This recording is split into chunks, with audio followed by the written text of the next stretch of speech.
Yo creo que Gustavo Petro es un tipo muy particular, en que es un cusumbo solo. Eso está es claro. Un tipo ensimismado. La fuente de presidencia es muy harta, muy aburridora. Usted puede tener comunicaciones y toda una estrategia y él con un trino desbarata todo. Unos viajes de presidente es que usted coge ese Twitter y se enchuquiza. Él se transforma. Te tocó duro, Gerardo. Tuve en medio de las carencias una infancia feliz.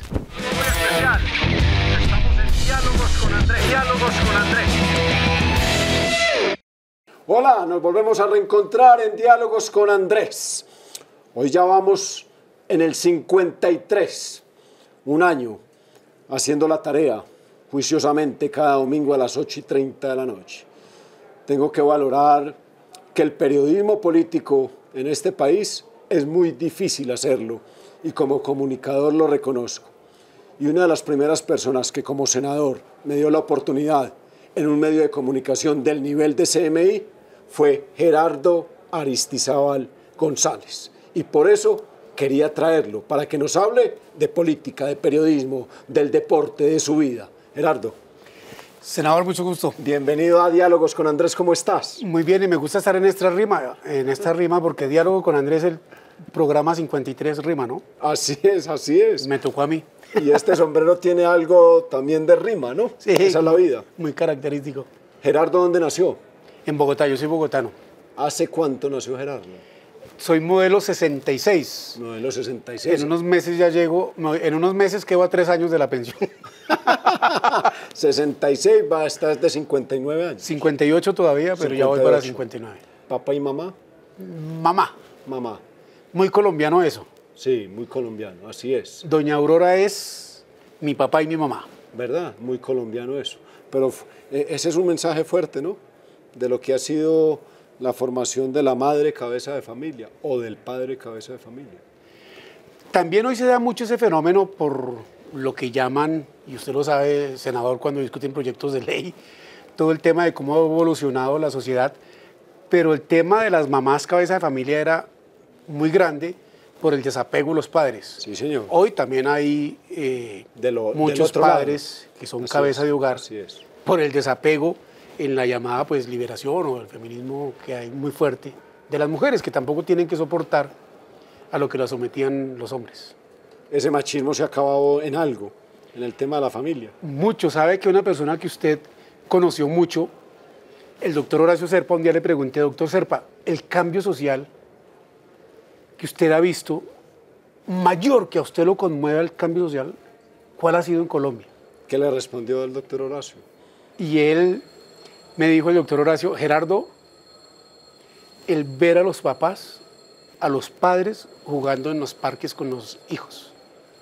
Y yo le dije, ¿por qué? Me dijo, porque es que los padres antes éramos los proveedores. Sí. La mamá era la encargada de educar y decía, espera que llegue su papá, que era uno como la última imagen, me decía el doctor Serpa. Sí, señor. Pero hoy nos ponemos en caballito, los papás usted los ve jugando, tirando el balón, alzando el bebé, y eso no era muy propio.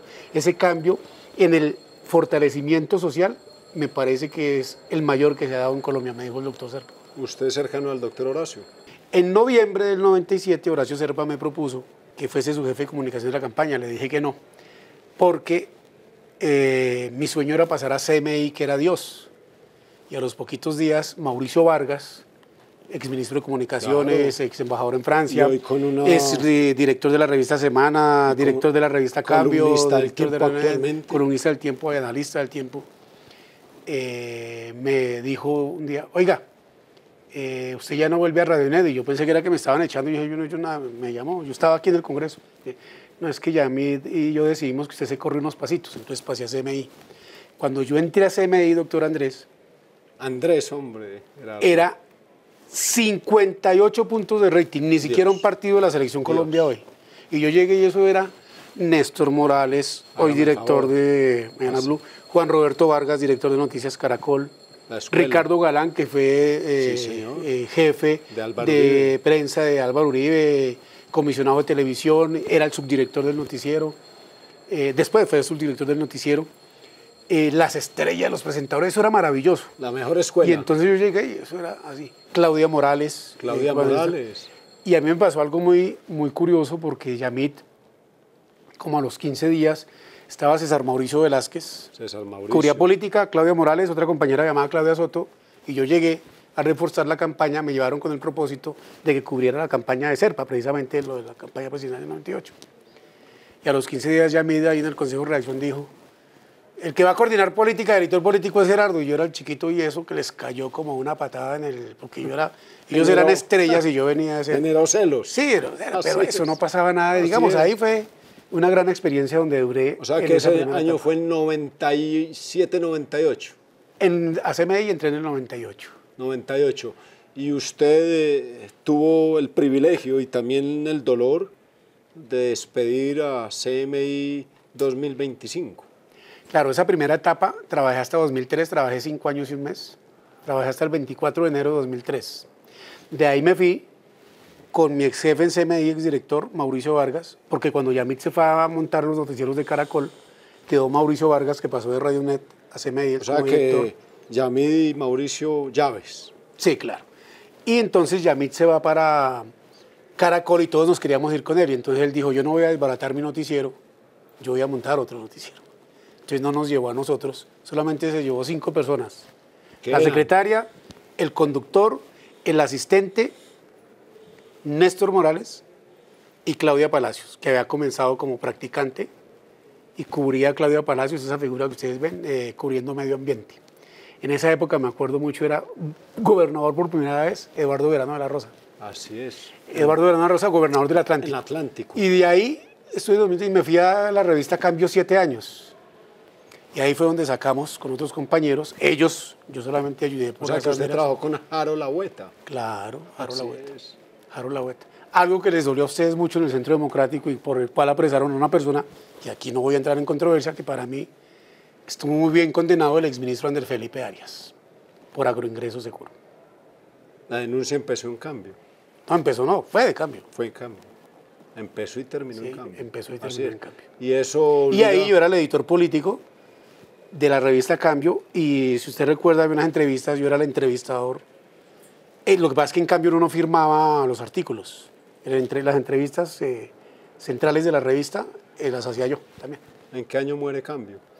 En febrero de 2010. Y a usted le toca estar ahí en ese momento. Y yo tuve que salir en febrero. Yo entré el 1 de febrero de 2003 y salí el 28 de febrero de 2010. 7 años y un mes trabajé en la revista Cambio.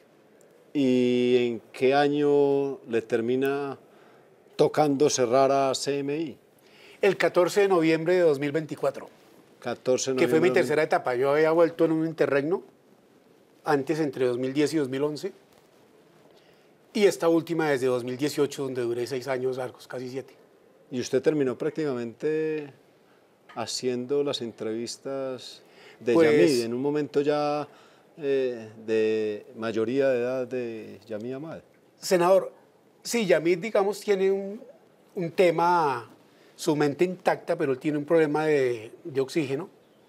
Él tiene que tomar oxígeno, entonces pues ya iba cada vez menos. Le costaba más. Le costaba menos y él me dio ese espaldarazo, esa oportunidad, y fueron cerca de 200 entrevistas, incluida usted una vez que estuvo con un colega suyo, Wilson Arias. Wilson Arias. Recuerdo. Hablando que tuve la del tema oportunidad de la de entrevistar. adicción, ¿se acuerda? Sí, señor. Así es. Y entonces ahí hice cerca de 200 entrevistas del Pregunta Yamid. O sea que le termina entregando toda la confianza a usted para esa entrevista. Sí, sí, ¿Ah? sí. ¿Cómo Por ahí está pasaron. hoy? Está bien.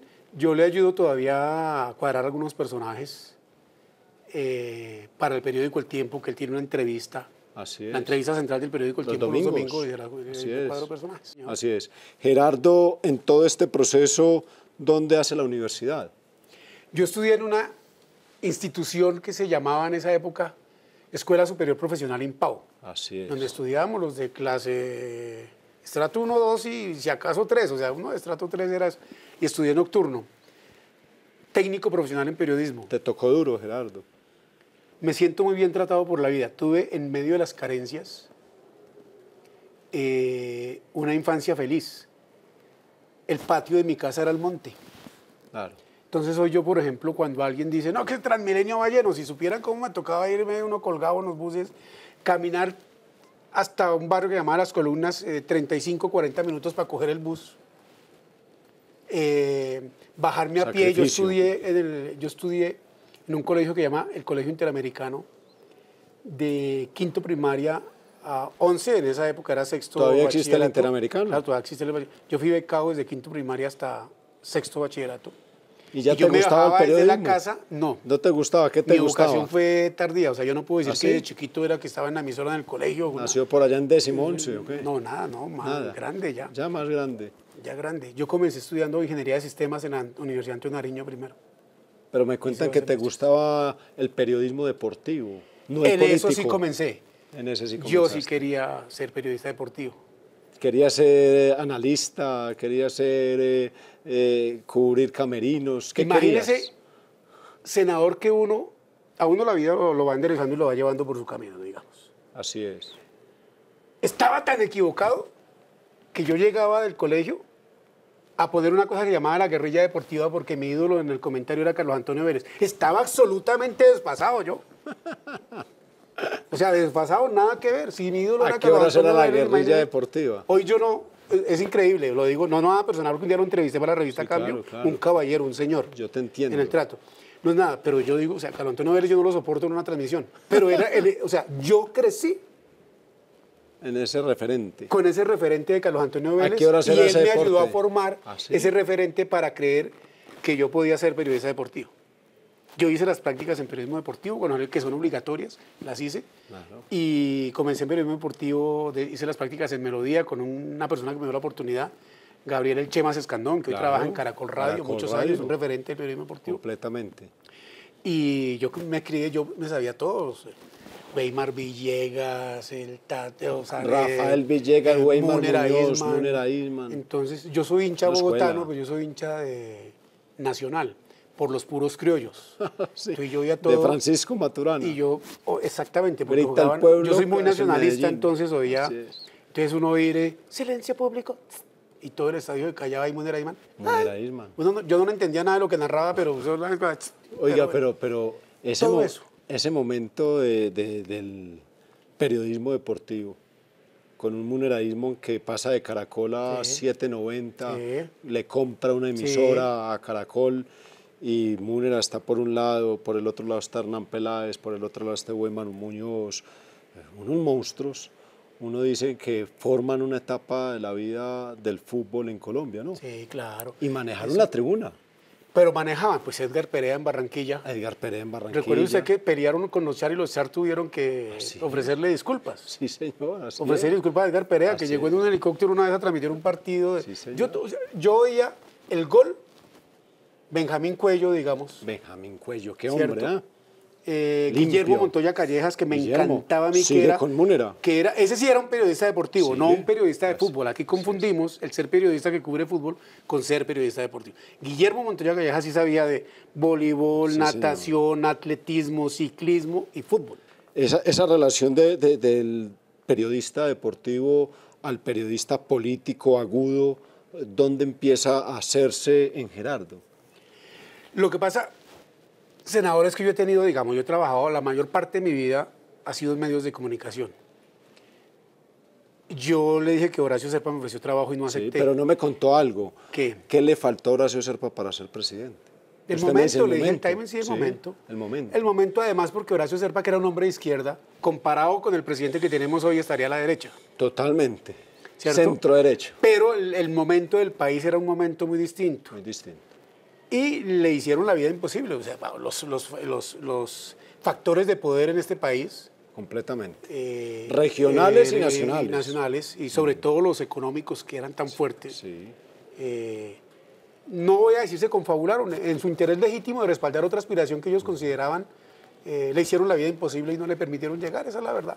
Esa es la verdad. Esa es la verdad, esa es la realidad. Es. Pero Horacio Serpa, en mi concepto, habría sido un buen presidente. Un buen presidente, tenía Pero, toda la pues, no escuela. pasó. Sí, claro. Había Toda la sido, escuela. y había sido, yo creo que lo que más le costó fue haber sido parte del gobierno de Ernesto Samper.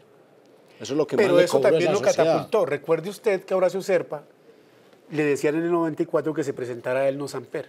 Y él decía, no es el momento. Así es. No es el momento. Pero a él lo catapulta el haber sido el todopoderoso del Sí, gobierno señor. Samper. Así es. Y su vibrato. Y le cuento una anécdota. Hice dos cosas. Una, el gobernador de Santander ya en sus Sí, antes ya. de eso, ¿sí? Y Antonio Navarro, gobernador de Nariño. Nariño. Yo en la revista Cambio fui a los dos departamentos, pues a Pasto y a Bucaramanga, a hacer un artículo que era ambos alcaldes de su ciudad, ambos congresistas, ambos ministros. Antonio Navarro, quien fue comandante del M-19, quien fue Similitudes. ambos congresistas, ministros, perdón, Sí, ambos copresidentes de la Asamblea Nacional Constituyente. así es. Lo único que les faltó fue ser presidentes. Ellos dos y Álvaro Gómez. Pero digamos, sí, pero lo que digo es que ellos llevaron una vida Sí. paralela. Y la primera vez que se vieron en Santo Domingo, Horacio Serpa en una misión como comisionado de paz y Antonio Navarro como comandante, uno de los comandantes del M-19. Entonces, eso pasó, digamos que hicieron. Y la última entrevista en vida que hizo Horacio Serpa, recuerde usted que él se murió 4 días después de que las FARC reconocieron en la JEP Así es. que eran las autoras del asesinato del doctor Álvaro Gómez Hurtado. Yo creo que, como siempre, la familia Gómez, incluso hoy lo sostiene, que los que mandaron matar al doctor Gómez fueron Samper y Serpa. Yo creo que el hecho de que las FARC hubieran hecho, él dijo, ya me puedo morir tranquilo. 4 días antes de eso yo lo entrevisté para CMI y el colega Eduardo López Júquer y Cecilia Orozco, que era en esa época directora de Noticias 1, me pidieron una entrevista e hicieron mucho mejor trabajo que la entrevista que yo saqué en CMI, que apenas me dio 2 minutos. 7 minutos de la entrevista del doctor Serpa, absolutamente demacrado, vuelto nada. Dijo que él no podía morir como un asesino y que se quitaba un peso de encima. Y eso nunca se me olvida. Entonces, uno aprende en esto a conocerlos a ustedes. Yo difiero mucho de lo que usted representa en política, pero siempre tiene uno que aprender a que la persona tiene que ser tratada con respeto. Totalmente. Es que es la manera de poder, por lo menos, tener la condición y la capacidad de lo que es el título de esta entrevista, el diálogo. A mí me cuesta mucho, durante un año, en un escenario tan polarizado como el que estamos, hacer un programa de diálogos con Andrés, cuando la gente dice, ¿y este hombre cómo habla con Pablo Catatumbo? ¿Y este hombre cómo habla con Isabel Zuleta? ¿Y este hombre cómo habla con periodistas que no han tenido esa línea? Pero creo que ahí también uno va mostrando la madurez y la capacidad que uno tiene de reflexión y de prudencia en el momento adecuado. Por eso cuando usted dice ahora, Andrés, hoy Serpa sería la derecha, y yo le digo a usted centro derecha, Sí, centro pongámoslo derecha, ahí, por supuesto. y Petro sería la izquierda. Sí. Lo invito a que vayamos a este gobierno actual y usted cómo ve la realidad del Gustavo Petro que llega a la presidencia y el que lleva hoy 36 meses como presidente. ¿Cómo lo veo? Yo a Gustavo Petro lo conozco desde el 94, precisamente en la campaña de Antonio Navarro Wolf. Él llegó, pues hacía parte de unos comités ahí. No era un tipo relevante. ¿Año? Pues. 94, porque 94. yo comencé a trabajar en la Ya campaña era representante de de la Navarro, Cámara de él. 93, sí, ¿Cierto? 93 sí, estaba, y 94. Él era representante de la Cámara. Y en lo mismo del crecimiento, yo creo que el Gustavo Petro, congresista, era formidable.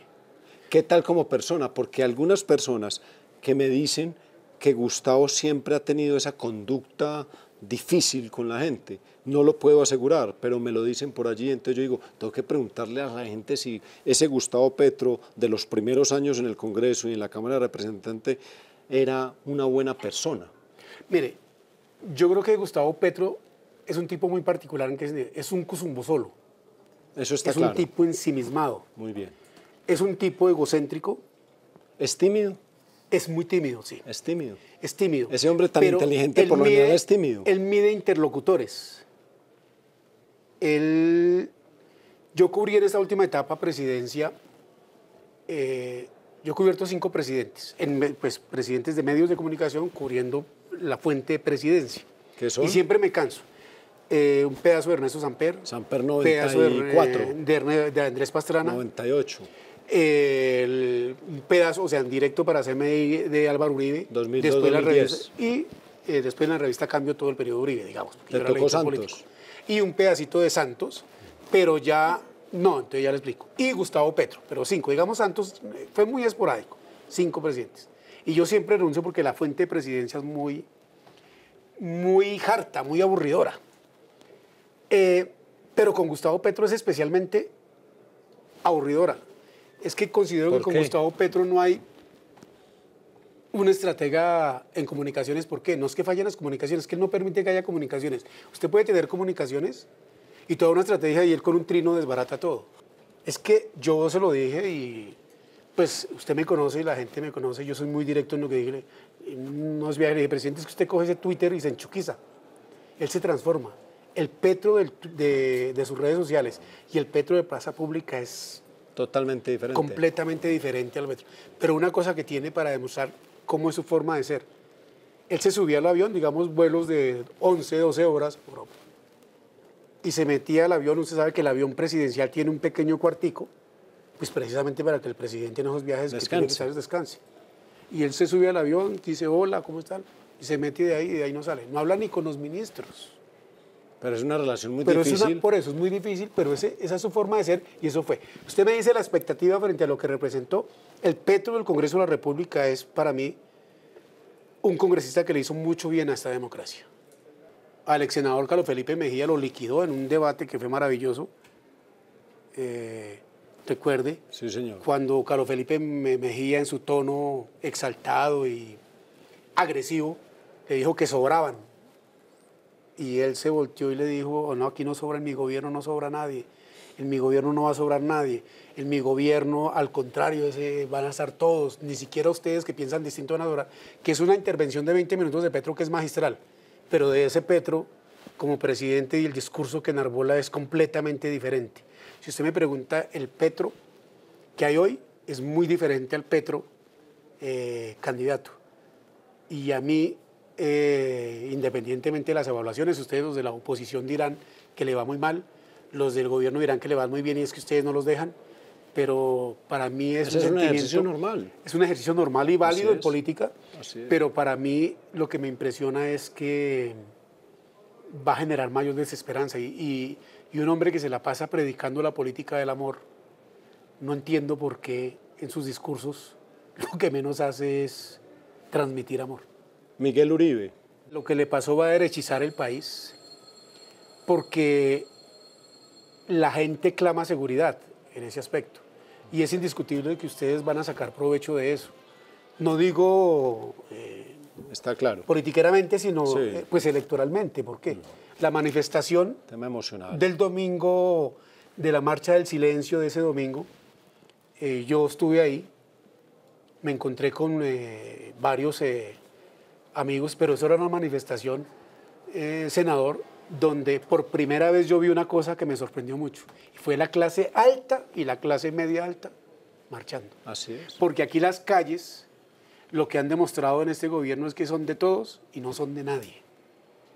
Pero la clase alta nunca, excepto en la marcha que hubo contra las FARC en su momento, a principio de siglo,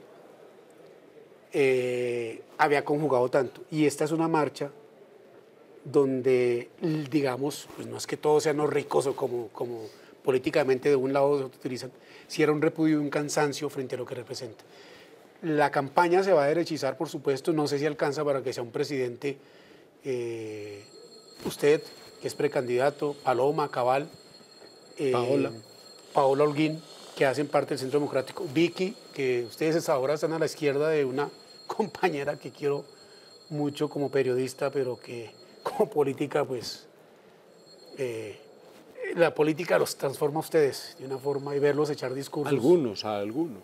A otros nos pone en un escenario más tranquilo, que yo, en mi concepto, el equilibrio emocional es fundamental y ese equilibrio emocional se va perdiendo con el poder. Es lo que más me impresiona de los liderazgos públicos y privados, porque cuando vos dejas que el poder te lleve hasta allá y no tengas la capacidad del equilibrio de entender que estás en una curul, pero la curul no significa el honorable ni el senador, sino simplemente el Andrés. Todo esto pasa, no queda nada. Insisto mucho en eso. Y a mucha gente le molesta que uno le diga eso. Pero usted sabe, usted vive el día a día. Y usted sabe que yo he trabajado en el sector público. Yo fui asesor también de Germán Vargas y era 7 años. Así lo supe. ¿Y sabe qué era lo que me impresionaba? Con el carácter de una persona como él, yo duré 7 años con él. La doctoritis. Si algo le hace daño a este país es la doctoritis. Totalmente. Yo no entiendo, y yo por ejemplo no entiendo cómo un concejal de Bogotá tiene 2 camionetas y guardaespaldas. Eso no puede ser. Increíble. O sea, Gerardo, mira que cuando llegué acá, una de las primeras intervenciones, y la dije con toda franqueza y frescura, les dije, hombre, deberemos acabar con todo esto de los vehículos de los congresistas. Primero porque es playa alta y playa baja, eso está clarito. Mientras usted anda en un carrito de 2015 con 200.000 kilómetros, hay otros congresistas que andan con 4 y 5 carros último modelo. Sucede igual con el tamaño de las oficinas. Así es, así es. Mientras unos tenemos una oficina de 2x2, otros tienen una oficina de 30x40. Oiga, qué molestia la que generó eso. Pero ahí es donde yo le digo eso. Ahorita me preguntaban con lo de Miguel y se me acercan y me dijeron, su seguridad. No hablo del tema, no debo hablar del tema.